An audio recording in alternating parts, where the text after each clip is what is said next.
Se você está ouvindo os Macabeus, é porque a revolta já começou.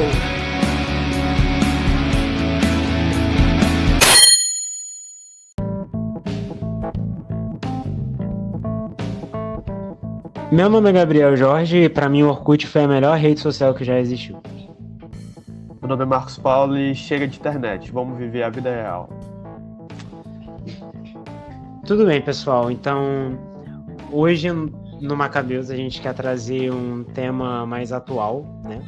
A gente quer trazer um tema mais interdisciplinar, na verdade, falando sobre as redes sociais e sobre como elas têm influenciado de maneira positiva, negativa, e eu acho que de maneira até mais negativa, infelizmente, a nossa convivência social real e também a nossa vida eclesial. Mas antes de começar essa conversa, a gente vai trazer um texto do Papa Francisco.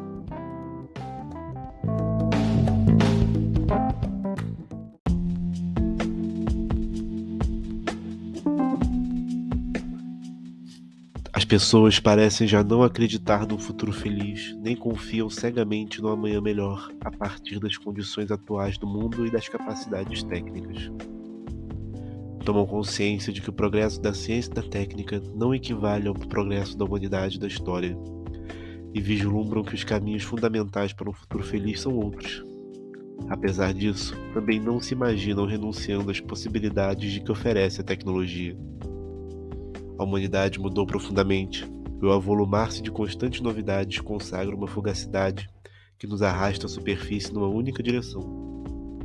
Torna-se difícil parar para recuperarmos a profundidade da vida. Se a arquitetura reflete o espírito de uma época, as megaestruturas e as casas espere e se expressam o espírito da técnica globalizada.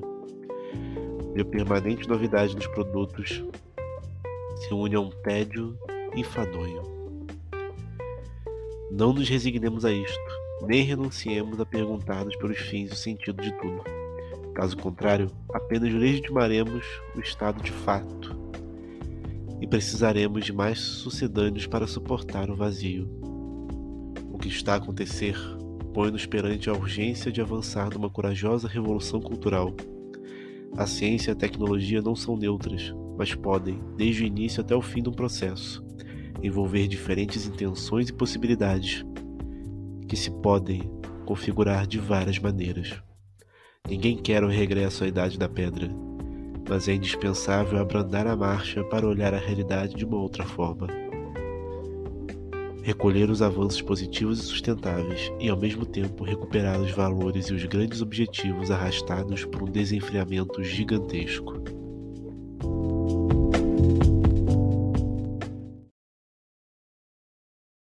Então, esse texto que eu já li há alguns anos, eu li, na verdade, durante a pandemia, e eu gostei muito, é da Laudato Si', né? Ela fala primeiramente sobre o nosso cuidado com o meio ambiente, né? Com a casa comum, que é como o Papa Francisco ele gosta de chamar. Mas acaba que ele fala também do que ele chama de ecologia social e ecologia cultural, que são as nossas relações, né, nossas relações sociais e como isso acaba influenciando o nosso trato com o meio ambiente. Ele fala também da tecnologia, porque a gente vive numa sociedade em que as tecnologias da informação e da comunicação elas são essenciais hoje para o nosso modo de viver.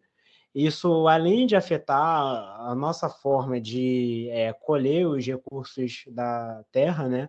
Hoje a gente vê, por exemplo, o agronegócio, que faz muito uso de ferramentas bem tecnológicas, também afeta essa mesma ecologia cultural e social, né? Eu gosto muito, não foi a parte que eu encontrei do texto, mas eu gosto muito de uma parte que o Papa Francisco ele fala exatamente das redes sociais. Ele fala como, aos poucos, as redes elas vão impedindo a gente de entrar em diálogo com os discordantes, porque elas vão aglutinando as pessoas com base na maneira de pensar delas. E quando você conversa muito para dentro com pessoas que pensam do seu jeito, você vai se tornando intolerante para dialogar com o outro. O Matheus vai abordar disso um pouco mais à frente.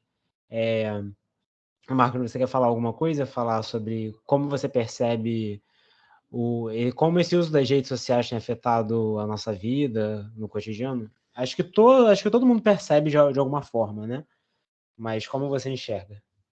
Assim, eu cresci nos anos 2000, né? Sou de 98 e a gente tinha com a ideia de, pelo menos a minha percepção, né, de redes sociais era, digamos assim, uma grande, digamos assim, um lugar de socialização, um lugar que, tipo, a gente, as nossas relações interpessoais seriam levadas, digamos assim, como é que eu posso dizer, ao máximo, de certa forma, sabe? Tipo, a gente não ficaria tão mais restrito a um lugar comum, né? Tipo, posso falar com pessoas de qualquer canto, muda fora.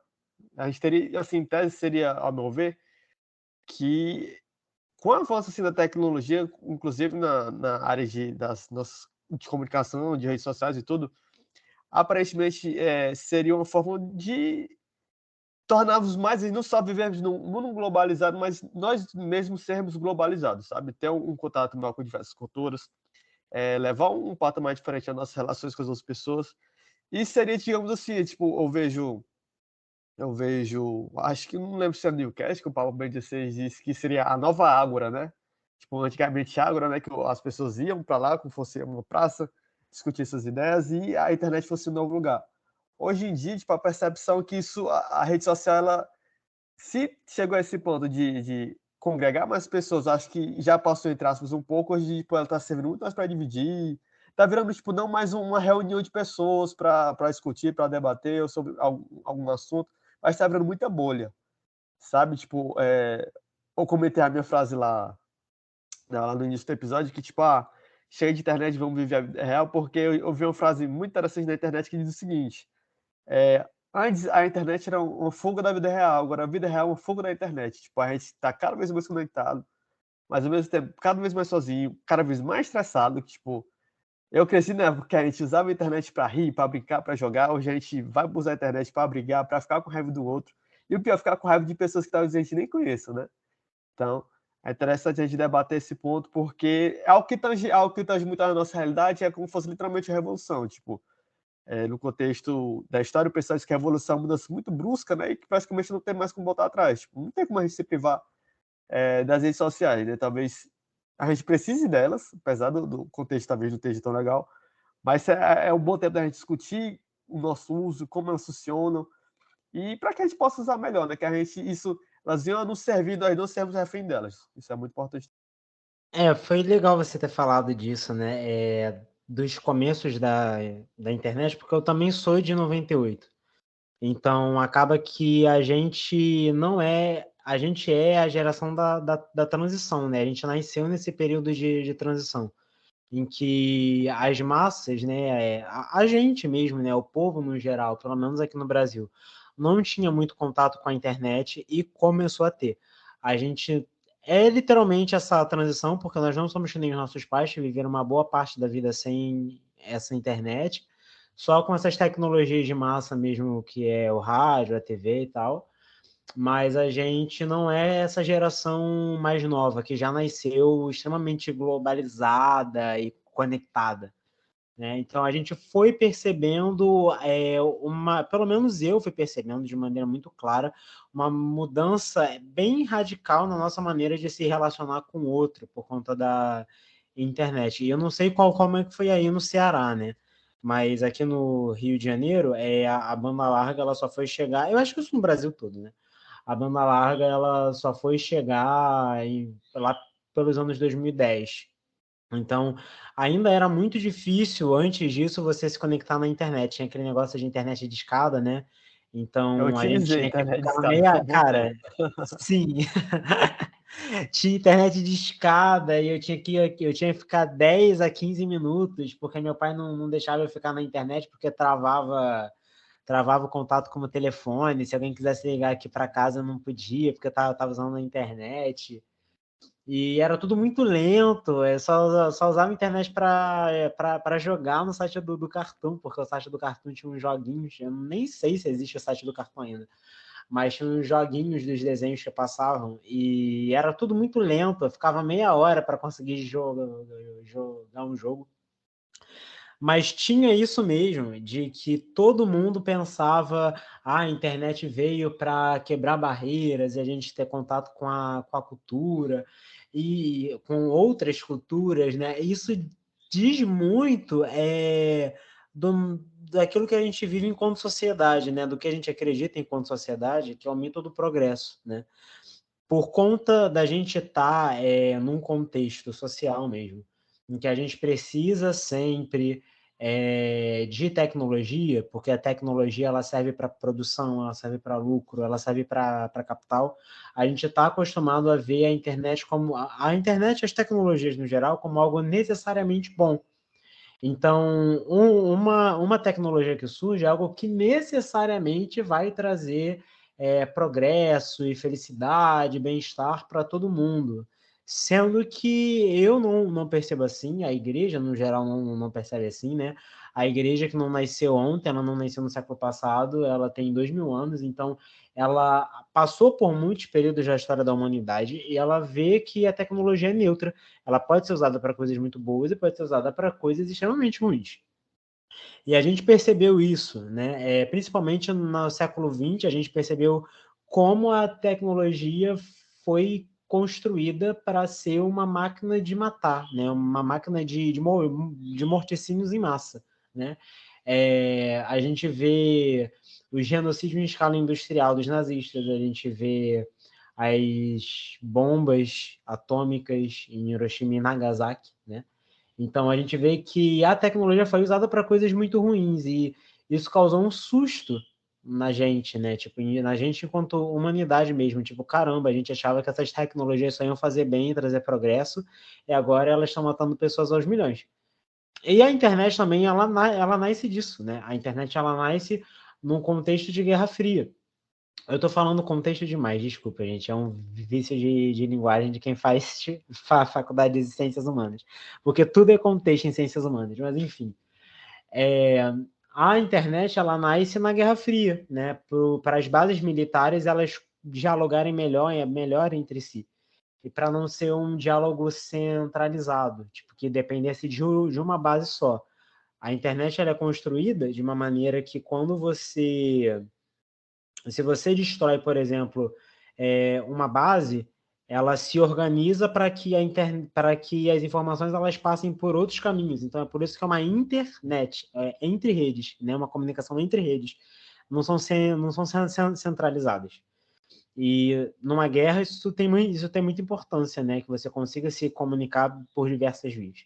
E aí, depois disso, lá nos Estados Unidos, sai dessa parte mais militar para o social e para as grandes massas, né? E dos Estados Unidos começa a chegar em outras partes do mundo e chega aqui no Brasil também. Então, a internet, ela vem desse, de novo, contexto de progresso, tipo, vai ser tudo muito bom. E aos poucos a gente foi percebendo que não era assim, né? Aos poucos a gente foi percebendo que foi para o que a gente tem hoje, né? Para o tipo de diálogo ou falta de diálogo que a gente tem hoje nas redes sociais, a gente percebe que, infelizmente, é mais uma tecnologia que tem sido usada para o mal.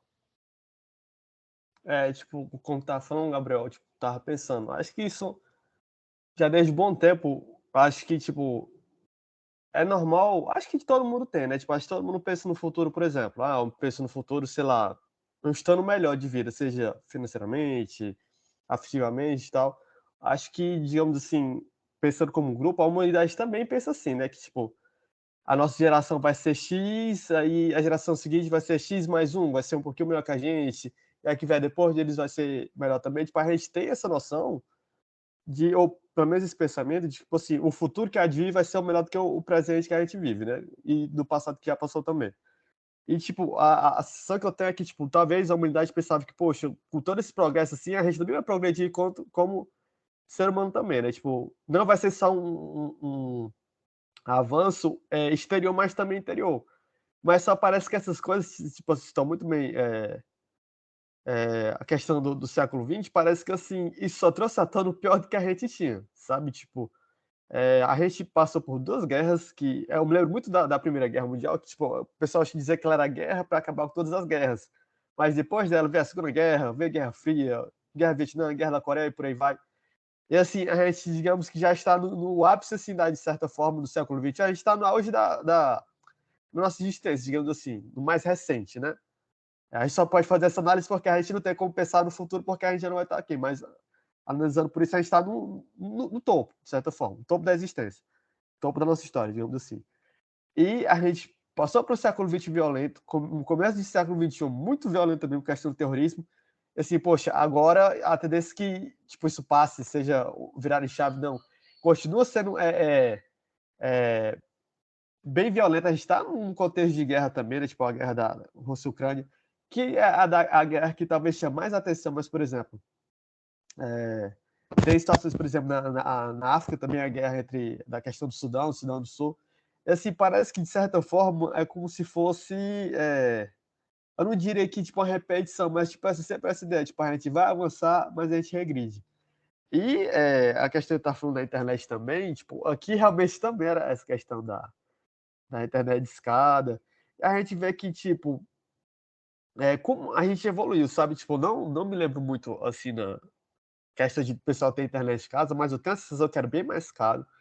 A gente, olha, com certeza, existia no Brasil todo. Tipo, você tinha que pagar para ir na house para jogar, para acessar a MSN. E é interessante que, assim, a internet, ela passou algo muito mais de lazer, mas algo assim, tipo, altamente...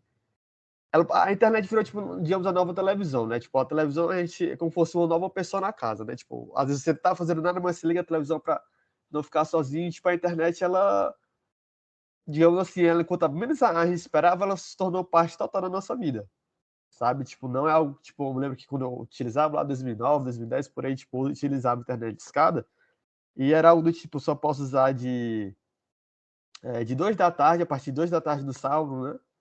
E domingo e feriado o dia todo. Tipo, hoje em dia, tipo, não tem mais isso.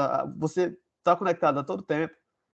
E ai de você se você não estiver conectado, né? Eu me lembro muito do que o pessoal fala também, tipo, eu não diria que é uma doença, eu não acho que é, tipo, não sei se é o termo certo, mas é algo, tipo, um problema que as pessoas estão desenvolvendo, que é o FOMO, né? Em inglês é o Fear of Missing Out, o medo de perder alguma coisa. Tipo assim, é muito interessante como a internet, ela literalmente se impregnou nas nossas vidas e, tipo, não dá mais para viver sem ela. Tipo, se você é um profissional, se você não... Por exemplo, se eu, sei lá, eu sou psicólogo, eu não sou ativo nas redes, fazendo alguma postagem, tipo, eu não vou obter novos clientes, digamos assim. Eu que sou da área de design, é muito interessante você estar sempre postando novo projeto para captar novos clientes, tal, novos clientes. E uma coisa interessante também é que, assim, talvez o nosso problema com o progresso é que, tipo, a gente não tem o controle daquilo que é bom, né? Tipo, a gente não tem a temperança, a justa medida. Falando isso agora, eu lembrei do padre Mike Schmitz, lá da Association Present, dos Estados Unidos. Ele fala, tipo assim, questão de temperança, gula e tal, tipo assim, a gente não sabe aproveitar o que é bom normal, a gente tem que extrapolar. E a gente não extrapola, como o termo diz, esse fato de extrapolar nunca vai ser algo positivo, vai ser algo negativo. Tipo assim, parece que diante das coisas tão boas que é a internet, tipo, tudo isso aquilo que ela nos proporcionou, tipo, querendo ou não, a gente vai acabar deixando a desejar, sabe? Parece que, tipo assim, a gente tem que... É o que a gente vai sempre... seja com a internet, seja qualquer outra coisa, tipo, a gente vai sempre avacalhar aquilo que a gente tem de bom. Seja desde a liberdade que Deus deu pra gente, lá no paraíso, no Jardim do Éden, até essa nova realidade, né? Então, é algo que... Acho que se vamos supor que no futuro surge algo melhor que a internet, vamos, sei lá, tipo, eu não conheço muito, mas vamos citar o exemplo da inteligência artificial. A inteligência artificial gera muitas coisas boas, eu creio. É muito positivo, mas vai chegar um momento também que, tipo, poxa, ela vai ser um problema porque a gente não sabe controlar a nossa liberdade, né? Como diria eu, só para contrariar, o que é que eu vou fazer com essa liberdade, né? E a gente acaba fazendo, infelizmente, muita coisa devida. Sim, eu gostei muito do que você falou, do fato de que uma sociedade, né, uma geração quer sempre estar à frente da anterior, né? Mas o problema é a maneira como a gente considera esse superior. A gente foi considerando isso só como algo muito tecnológico, né? Tipo, o progresso é só tecnológico, não envolveu um progresso interior também, foi como você falou. Não envolveu um progresso das virtudes, não envolveu um progresso da temperança, da prudência, da solidariedade, mas nada disso. A gente só viu o ser melhor que a geração anterior como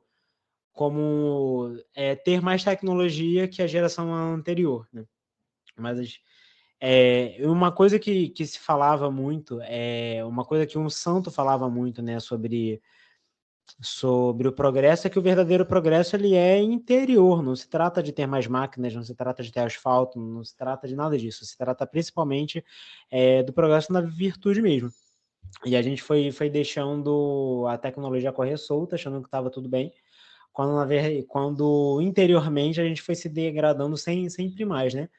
E nas redes sociais eu percebi isso bastante. Se a gente olha o começo das redes, né? Você falou o negócio da Lan House, cara, esse episódio vai virar um episódio extremamente saudoso, porque Nostalgia enorme, eu meu cara. Lan lembrei, House sim, era... nostalgia total. Eu lembro que eu ia de vez em quando com os meus colegas para jogar CS na Lan House, mas se você para perceber, já tem um negócio meio estranho, né? Porque você vai para um lugar cheio de pessoas, uma sala escura, né, que costumava ser escura, e cheia de pessoas que não se falam. Tá um do lado do outro, mas eles não dialogam. Estão Você conectados, mas não estão, de certa forma, Exatamente. Né? Estão conectados com pessoas do mundo todo, mas não estão conectados com pessoas do outro lado, né, do seu lado mesmo, real, né? Então você percebe, opa, tem alguma coisa mudando aqui, né? A nossa maneira de lidar com o outro já está mudando. Mas aí quando você percebe, tipo, no começo lá, nos anos 90, nos anos 2000, a gente tinha os fóruns, né? Você gostava de um determinado assunto, você ia para um fórum. Se você tinha um contato mais íntimo com a pessoa, você ia pro MSN para conversar com ela, e aí às vezes rolava um namoro, as pessoas casavam com pessoas que elas conheciam no fórum, né? Tinham um contato mais íntimo. E aí veio o Orkut. Que era mais ou menos um fórum mais melhorado, né? Porque você tinha um perfil, aí você postava foto, vídeo, depoimento, tudo. Mas eu que faço biblioteconomia, a gente chama matéria de arquitetura da informação, e esse é um negócio que eu consigo perceber bastante, na diferença entre o Orkut e o Facebook, o Twitter e tal. O Orkut, ele era de fato voltado para o diálogo, né? Porque no Orkut você entrava em comunidades de pessoas que tinham os mesmos interesses. Elas poderiam não concordar em tudo, mas elas tinham um interesse em uma determinada coisa. E aí você conversava e criava diálogos e tudo. Mas quando você vai para o Facebook não.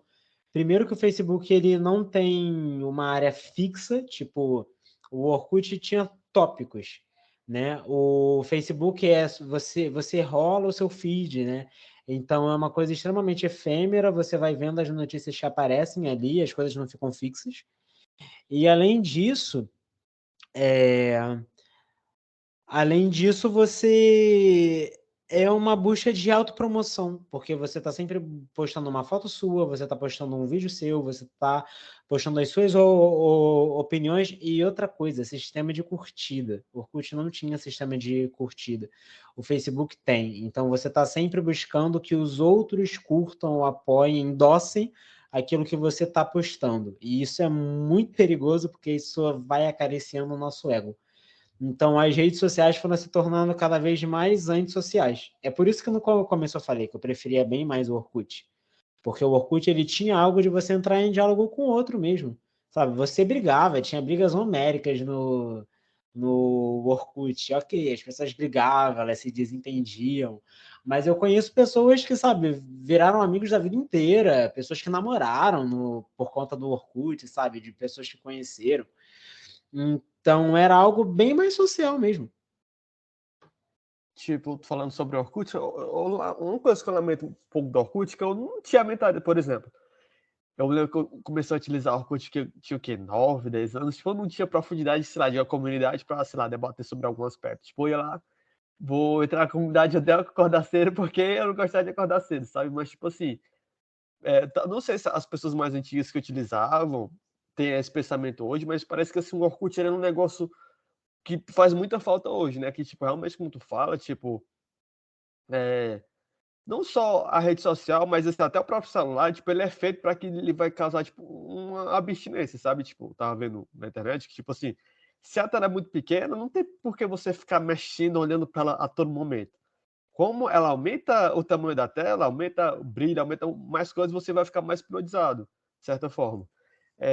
O Orkut, ele era de um assim, mais simples, mas assim, ele cumpria muito bem o seu papel, né? Tipo, eu me lembro que eu achava bem legal do Orkut. Aí, tipo assim, hoje em dia, tipo, uma foto com um pouquinho mais de alguma coisa, eu vejo muito isso com adolescente, né? Tipo, o pessoal bota, sei lá, um emoji na frente, aí eu fico com gastura, tipo, só um parênteses, né? Tipo, sempre que eu vejo algum adolescente postando foto, seja nos stories do Instagram, sempre bota lá um emoji na frente, ou um risquinho meio que assim, pra, digamos assim, não aparecer que tá feio, né? E às vezes a pessoa nem tá. Tipo, na nossa época, tipo, o pessoal não tinha tanta essa preocupação de comparecer. Você só queria postar lá suas memórias e tava por isso. Tipo, eu acho muito interessante também, pegando um exemplo um pouco prático, eu aqui no Ceará, né, eu tô no Ceará e, se eu não me engano, eu já vi um dos fundadores fala sobre isso, que é o Danilo Queiroz, Danilo Cavalcante, agora eu não lembro, acho que é Danilo Queiroz. Ele tava falando que um dos projetos do clube, o Ceará 2000, surgiu do Orkut. Tipo, na época o clube tava passando um momento muito difícil, tinha uma comunidade de discussões, né? Como é que a gente, assim, tipo, os torcedores iam lá para reclamar, elogiar, tal. E numa dessas discussões surgiu a ideia de fazer um projeto que angariasse fundos pro clube e tal. Ou seja, tipo assim, a rede social, falando muito do Orkut também, era algo que, tipo, tinha discussões, assim, ela permitia até, eu acho que até algo que a gente supõe que a gente tem hoje. Que a internet seja um lugar de debate, de promoção de ideias, que, na verdade, se a gente para ser bem sincero, não tem, se duvidar, até desinformação no caso, né? E eu acho que é o principal que talvez faz muita falta nessa época, que, tipo assim, hoje em dia tem muito aquela ideia, tipo, se você não é visto, você não é lembrado, entendeu? Tipo assim, você usava, tipo, no meu caso, né, eu passava final de semana na internet, passava a semana sem e tava tudo ok, sabe? Você não perdia nada.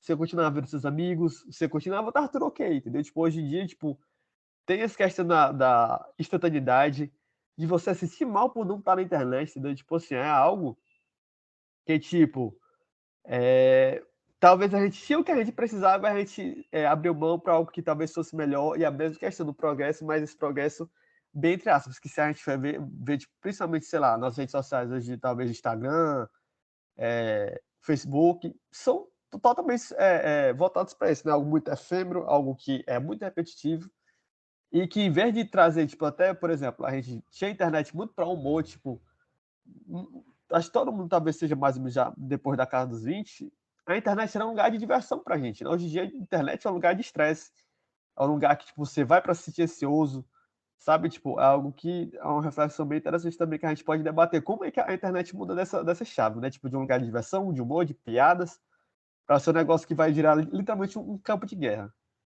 A gente pode fazer esse debate, a gente pode questionar quais são os motivos. Eu tenho algumas teorias do porquê se tornou assim, mas depois da nossa música.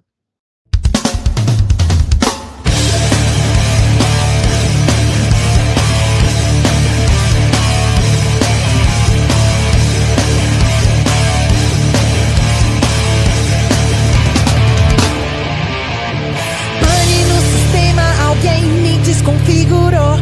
Aonde estão meus olhos de robô? Eu não sabia, eu não tinha percebido. Eu sempre achei que era vivo. Parafuso e fluido em lugar de articulação. Até achava que aqui batia o coração. Nada é orgânico, é tudo programado. E eu achando que tinha me libertado. Mas lá vem eles novamente, eu sei o que vão fazer. Reinstalar o sistema. Pense, fale, compre, beba, leia, vote, não se esqueça. Use, seja, ouça, diga, tenha, mare, gaste, viva.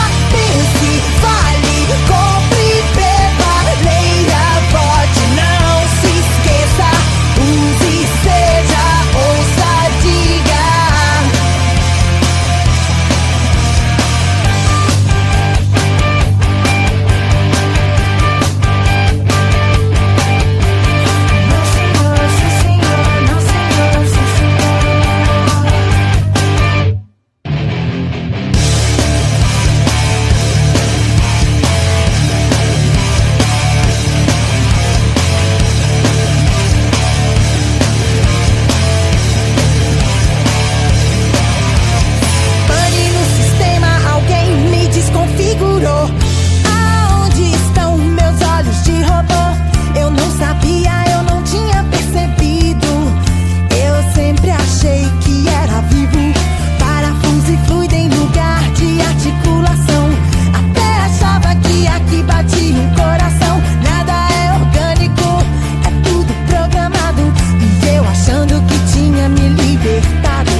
Eu acho que todo mundo conhece essa música aí, né? Ela foi bem conhecida, Admirável Mundo Novo, da Pitty, no comecinho dos anos 2000, tipo 2007, eu acho que essa música é de 2007, e Admirável Chip Novo. isso, admirava, cara, eu adorava essa música e eu não entendia nada, mas hoje eu percebo que, cara, a mulher fez uma crítica social sinistra, porque é exatamente isso. A gente virou meio que uma máquina, né? A gente tá tão em torno de máquinas, tá tão em torno de tecnologias, da informação e da comunicação, que a gente se tornou uma máquina e a gente está chegando num ponto em que está dando pane no nosso sistema, estamos desconfigurados. Eu me lembro acho que é Grande Ditador, o filme lá do Charles Chaplin, lá que ele faz aquele grande discurso, né? Tipo, we are not machines, we are men. Nós não somos máquinas, né? Nós somos homens. E isso mais ainda, tipo, tá em torno agora, porque a gente tá se acostumando a viver com máquina e só que nosso organismo, não é assim não. A gente tá pagando um preço muito caro por isso às vezes.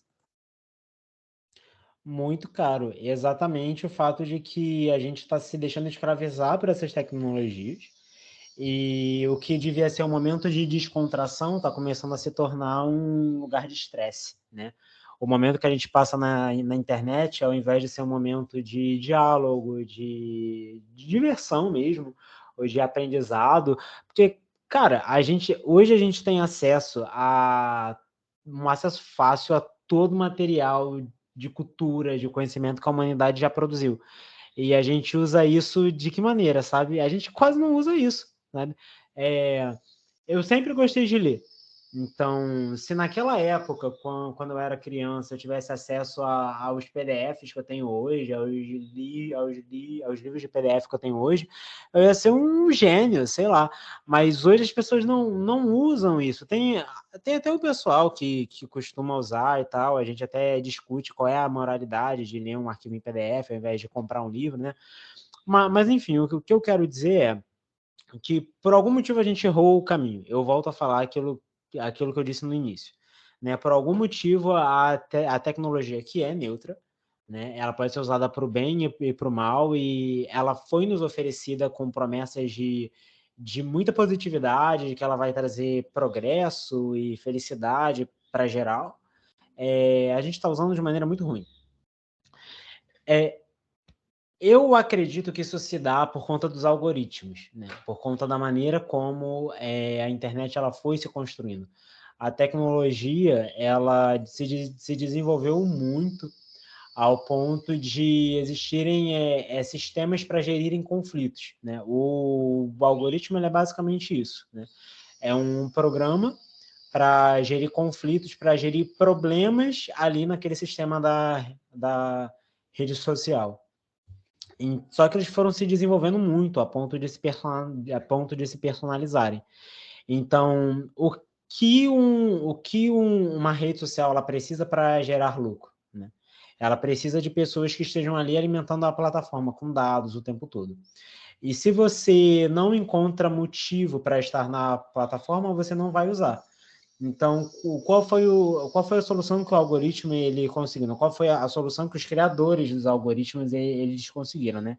Criar programas que encontrem padrões nos perfis das pessoas para que elas sejam jogadas ali em grupos de pessoas que pensem igual a elas, porque quando você se sente melhor quando você está com pessoas que pensam que nem você, que compartilham a mesma visão de mundo e tal.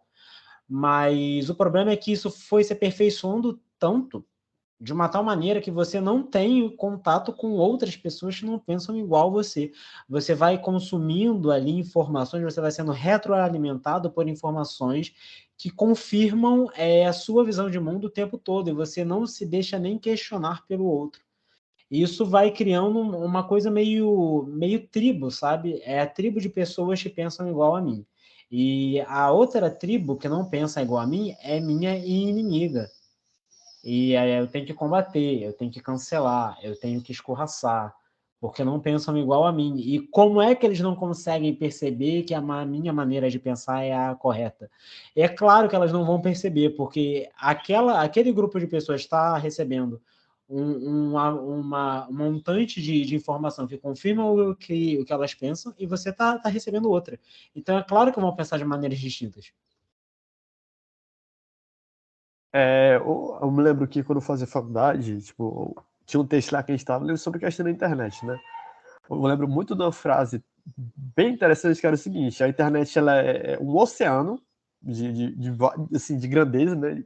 Bem vasto, mas ele é tão raso como uma poça, sabe? Tipo, até um paradoxo que, assim, eu, no meu caso, eu me considero estudante de design gráfico, apesar de eu não estar fazendo faculdade ainda, mas, assim, tudo, tudo que eu aprendi com design gráfico foi por meio da internet. Tipo assim, outras coisas que eu tenho interesse, tipo assim, lettering, caligrafia, foi tudo por meio da internet. E, querendo ou não, a internet,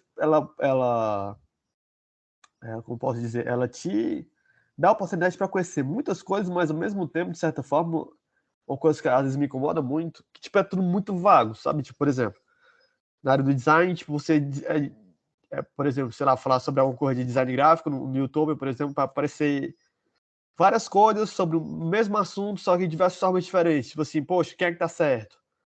Quem, assim, quais métodos utilizar, sabe? Tipo assim, acho que é uma coisa que talvez me incomoda também, tipo, a internet, às vezes, ela parece muito dissonante sobre o mesmo título, sabe? Por exemplo, pega um exemplo também da nossa realidade, que é a questão de igreja.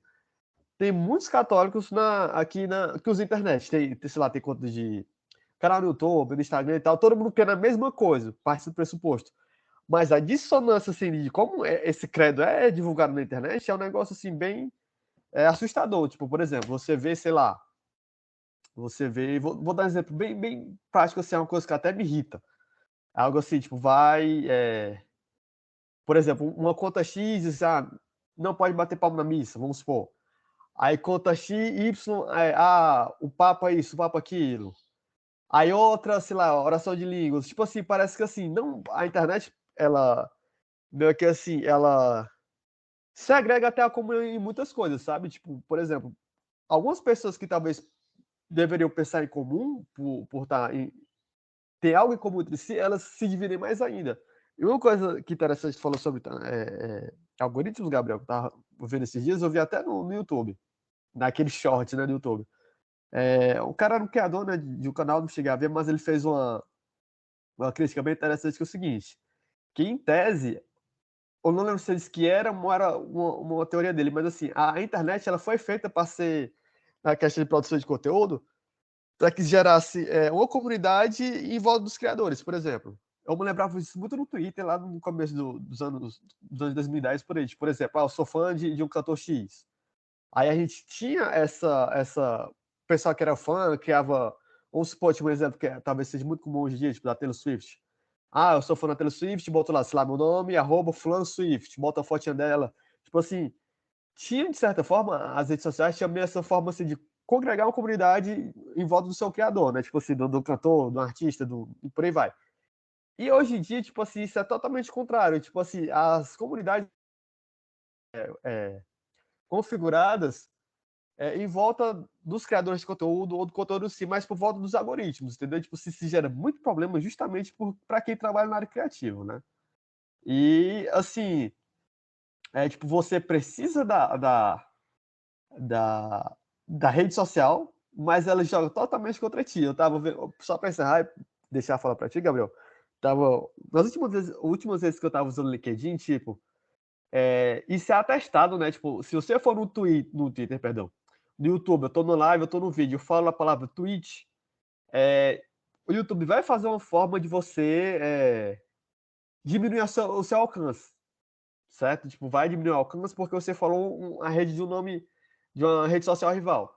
Porém, assim, tem tanta coisa que passa assim no field, por exemplo, passa fake news, passa intimidação, passa coisa relacionada a crime, coisa assim, bem mais pesada que, tipo, uma palavra eles conseguem detectar porque é de um rival.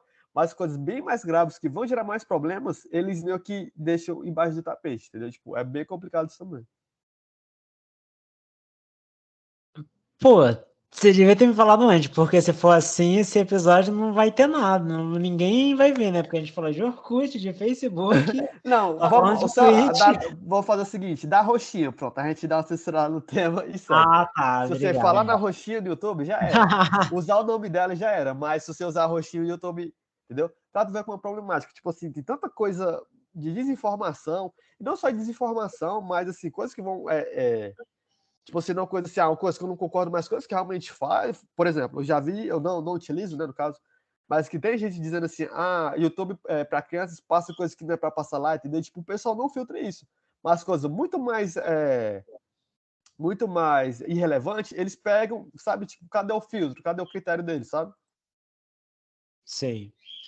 Não, é exatamente isso. É exatamente o algoritmo, ele está se tornando algo tão poderoso, né, que já está gerando até preocupação para quem trabalha na internet mesmo, né? É a nossa criação que está nos excedendo e nos prejudicando. E na vida real, né? Porque foi como você falou, assim, quando você era criança, nos inícios da internet, você usava a internet no final de semana, e ao longo da semana você não usava e estava tudo bem. No meu caso já não era tanto assim. Eu admito que eu fui uma criança um pouco viciada. Eu era mais caseiro, então eu naturalmente não gostava muito de ir para a rua, ficava em casa brincando na minha casa, lendo meus livros. A internet foi como uma mão na roda para mim, porque aí sim eu não tinha motivo nenhum para sair de casa mesmo. Eu ligava meu computador e tinha acesso ao mundo inteiro do meu quarto, da sala de casa, porque a internet ficava na sala de casa, né, ou com o computador, sem precisar ir para a rua para conversar com os meus vizinhos, com os meus coleguinhas. Então, eu já era uma criança um pouco viciada em internet. Então, uma coisa que eu percebi, a gente percebeu isso ainda, né? A vida real ela era uma coisa e a vida virtual ela era outra. Quando você saía da internet, quando eu era criança, tinham muitos dos meus amiguinhos que não tinham ainda internet de escada e tudo mais. Então, parecia que eu estava em outro mundo mesmo, né? Às vezes eu falava uma gíria, eu falava de um assunto que eles não sabiam porque eles não tinham contato com a internet. E aí eu lembro, não sei se você lembra daquele comercial dos panes malditos da Nissan, que foi a partir... Sim, por que foi histórico? Porque foi a partir daí que a mídia, né, as empresas, elas começaram a perceber que a internet ela tinha uma potência de marketing, sabe? Porque foi um negócio que começou na televisão, mas o pessoal falava muito na internet. Então, começou a ter um diálogo, entendeu? Aí foi quando eu percebi que pela primeira vez, pessoas do meu convívio que não tinham contato com a internet, não tinham contato constante, estavam a par de algo que era falado na internet, que eram os panos malditos, que foi talvez já sido o primeiro meme dos brasileiros, né? Porque eu lembro que tudo no Orkut falava de panos malditos, e era um saco, porque eu achava esse comercial um saco. Mas, enfim, aos poucos, o mundo virtual foi transbordando para a vida real e a vida real foi sendo invadida pela internet. Foram coisas que começaram a conversar. E hoje, né, a gente percebe isso aqui no Brasil, principalmente depois das eleições de 2018. Mas a internet ela tem um potencial gigantesco de influenciar na vida concreta das pessoas. E, assim, influenciar nas eleições. E qual é o nosso grande assunto hoje, né? A internet tem um grande poder de influenciar na vida eclesial também. Porque nós, como cristãos, nós que somos batizados, a gente está inserido no corpo de Cristo.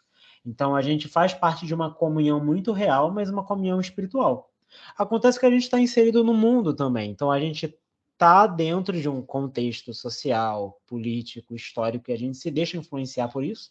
E o corpo de Cristo, apesar de ser espiritual, né, apesar de ser uma comunhão espiritual, é influenciado por esses fatores também. É um mistério, né? É o mistério de Deus, do verdadeiro Deus e verdadeiro homem, né? Deus, é espiritual, mas também é muito humano, né? É uma coisa que é social, é política. E a nossa vivência de igreja está começando a ser prejudicada mesmo por essas bolhas informacionais, por esses algoritmos que fazem com que a gente se reúna com gente da igreja que concorda com a gente e rejeite, despreze quem não concorda, em coisas mínimas, sabe? A igreja, no começo, ela via a internet como uma grande oportunidade de evangelização. Eu lembro do Papa Bento XVI que falava da internet como um continente digital, que a igreja devia ter missionários e evangelizar. Mas a gente perdeu isso, a gente não quer saber de evangelizar, a gente quer saber de discutir. Foi como você falou. Se bater palma na missa é lícito ou não, se orar em línguas é lícito ou não, e etc, e etc. E a casula do padre, se tem rendinha, se não tem, se tá bem passada, se não tá, se tá engomadinha, sabe? E a gente perde o mais importante, que é a unidade do corpo de Cristo, que vai evangelizar o mundo. O próprio Jesus falou, né, ao Pai: Pai, eu peço que eles sejam um para que o mundo creia. Se a gente não é um, essas discussões não servem de nada. Se a gente não está em unidade, não serve de nada. Tipo assim, uma coisa que você falou, Gabriel, tipo, às vezes as pessoas se voltam no grupo que concorda com elas, assim, nesse contexto de igreja, eu vejo muita gente se fecha num grupo em que a gente concorda entre si e algumas vezes, conheço poucos, né? Mas há relatos que, tipo assim, é um grupinho que se fecha, quem concorda entre si, e muitas vezes esse grupinho se fecha para até o que a igreja diz, sabe? Tipo, acho que um caso assim, talvez você conheça, acho que o pessoal nos acompanha pode conhecer, mas eu vou deixar como sugestão. Tem uma conta no Instagram chamada Garibaldi Católico, que, tipo, é uma moça, né, Roberta, ela é farmacêutica, ela trata muito da questão da planejamento familiar, digamos assim. Não é nem planejamento familiar. É sobre assim, a doutrina da igreja sobre a questão de constituição de família e tal, natalidade, esse tipo de coisa. O que acontece?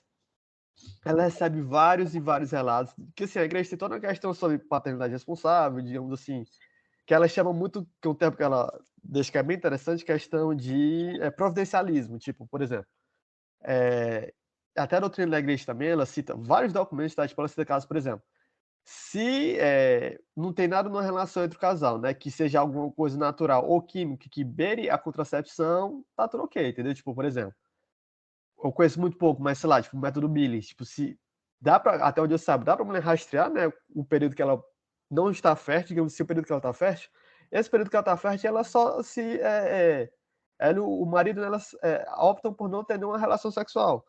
E isso não está contra a doutrina da igreja, sabe? Se é melhor para o casal, se eles não têm uma condição de seja financeira, psicológica, de saúde, que for, para sustentar aquela vida, eles podem se sujeitar a não ter a relação e, entendeu? Tipo, não tem nada contra.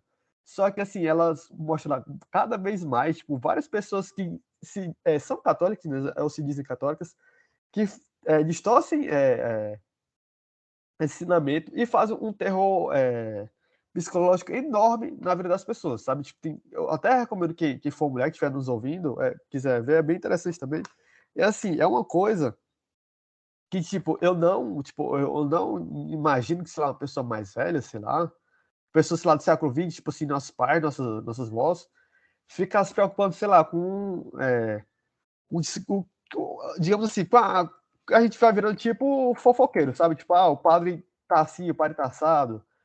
Fulano de tal na eleição passada votou em candidato X ou candidato Y, por coisas assim, tão menos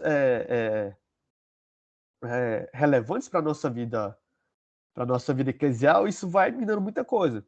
E é uma coisa muito importante, tipo assim, vai levando uma coisa também que é a radicalização, entendeu? Tipo, eu me lembro que isso lá em 2015, 2016, tinha uma página lá no Facebook que tinha uma imagem seguinte, tipo, radicais islâmicos, o pessoal lá, tipo, nitidamente terrorista, né?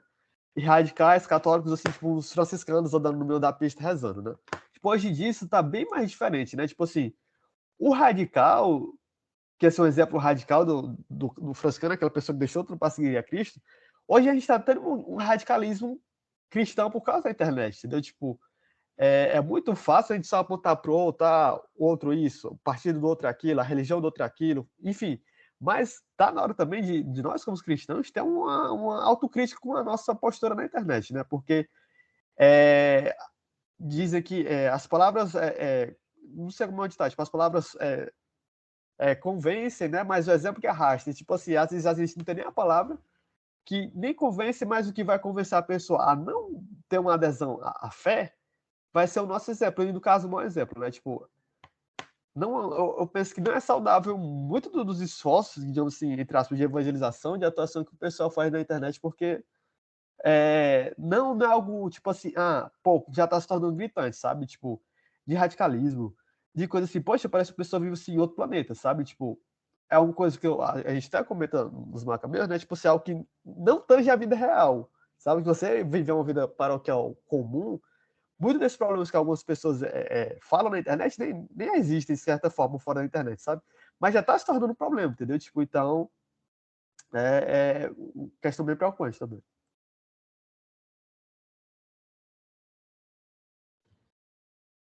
É muito preocupante quando você percebe que a gente tem tanto acesso à informação e ao diálogo que a gente poderia simplesmente procurar a posição oficial da igreja, sabe? Quando você vai no www. Quando você vai no site do Vaticano, você tem acesso a todos os documentos da igreja, você tem Com acesso às certeza. catequeses dos papas, às homilias, e você poderia simplesmente confiar no magistério como um bom católico, porque isso sempre foi sinal de catolicidade, você confiar na hierarquia, você obedecê-la, e a gente não se importa, a gente não quer ter acesso a esse tipo de coisa. A gente vai se Detalhe, Gabriel. fechando. Tipo assim, tá sendo muito fomentado justamente o contrário, a gente olhar para a hierarquia da igreja com certo, tipo assim, fora de confiança, às vezes até com desprezo, entendeu? Tipo, isso é bem errado também. Tipo, acho que é algo, infelizmente, fruto do nosso tempo também. Tipo, acho que isso não é muito comum, não. Exatamente, exatamente. E aqui no Rio eu consigo perceber que esses grupos mais avessos ao magistério, né, grupos que põem em risco a catolicidade deles mesmos, conseguem se articular com muito mais facilidade. Mas qual é a solução que a gente consegue encontrar, né? A igreja é uma instituição de muitos anos, né? Uma instituição de 2000 anos, então ela já passou por muita coisa. Eu acho que a gente pode colher a sabedoria do passado para enfrentar os problemas do presente. E claro que a gente está, foi como você falou, né? A gente está num momento ímpar da história da humanidade, a gente nunca teve tanto acesso à tecnologia, informação, a dado assim, mas quando a gente vai olhar para a igreja dos primórdios, para a igreja dos apóstolos, né? A gente vai ver que tinha sim um tipo de desinformação muito claro por parte dos judaizantes. A carta E aos a gente Gálatas fala muito disso também, né? Tipo, um exemplo bem claro. Exatamente. Sim, a carta aos Gálatas é só sobre isso, e os Atos dos Apóstolos, né? Porque São Paulo ele teve que lidar bastante com isso, né? Quando o cristianismo, a gente até falou disso no último episódio, o cristianismo tem um ramo comum com o judaísmo, que é a tradição hebraica, é o povo hebraico, o povo hebreu. E quando o cristianismo chega, né, ele fala que Jesus aboliu a lei. Aboliu aquela série de regras que o judeu vivia, que era uma lei mosaica, que todo mundo conhece, né? Não comer carne de porco, não trabalhar no sábado, não fazer as coisas no sábado e tal. E a maior parte dos cristãos, eles eram judeus. Então, para eles era muito difícil, né? Quando você para pensar, era muito difícil você estar numa cultura, você tá vivendo uma tradição de séculos, de milênios mesmo, né? E você adere a uma religião nova que diz que você não precisa mais viver isso, mas é muito difícil você abrir mão de hábitos que você viveu a vida inteira, que o seu povo viveu a vida inteira, que está muito entranhado na sua cultura. E diante da pregação apostólica, né, diante da pregação do evangelho, que fala que o cristão não tem mais esses entraves da lei, e de São Paulo, que começa a pregar para os pagãos, começam a ter judeus cristãos que se revoltam com isso, né, e começam a divulgar uma série de desinformações contra São Paulo, né, contestando a missão dele de apóstolo, né. E você vê que ele sofre bastante com isso. Você vê que nas próprias igrejas que ele fundou, a autoridade dele começa a ser contestada por conta de missionários judeus que falam, não, Paulo está mentindo, vocês precisam seguir a lei, vocês precisam se circuncidar. Esse Paulo não é um apóstolo de verdade, porque ele não estava com os 12. Você vê que a autoridade dele é minada a todo momento por conta da desinformação, né? De pessoas que iam, depois que ele já tinha pregado o evangelho, para perverter o anúncio dele. E você vê que a igreja, nas primeiras décadas, sofreu bastante com os judaizantes, né? Não com aquele judeu que estava ali querendo viver a vida dele, né? Que estava querendo ser fiel ao evangelho, viver a novidade do evangelho, mas esses judeus mais radicais, sabe? Que estavam querendo contestar o magistério dos apóstolos o tempo todo. E aí, qual é a solução que São Paulo dá? Primeiro, São Paulo afirma a autoridade dele. Ele, inclusive, faz algumas excomunhões na igreja de Corinto. Ele fala ele fala que uma pessoa tem que ser jogada ao domínio de Satanás na igreja de Corinto, porque está contestando demais a autoridade dele. Mas ele fala também, caras, vocês têm que viver a caridade, sabe? Se você se considera mais forte que o outro, você tem que colocar a sua força a serviço do outro. Se você acha que você pode comer carne de porco, então você coma sua carne de porco, mas para não escandalizar o irmão, não coma. Se você acha que tá ok bater palma na missa, ou se você acha que não tá ok, não escandalize seu irmão. Sabe, existem coisas mais importantes que isso. Se você se considera mais maduro na fé, ou mais forte na fé, não use isso como parâmetro, como critério ou condição para escorraçar o seu irmão, né?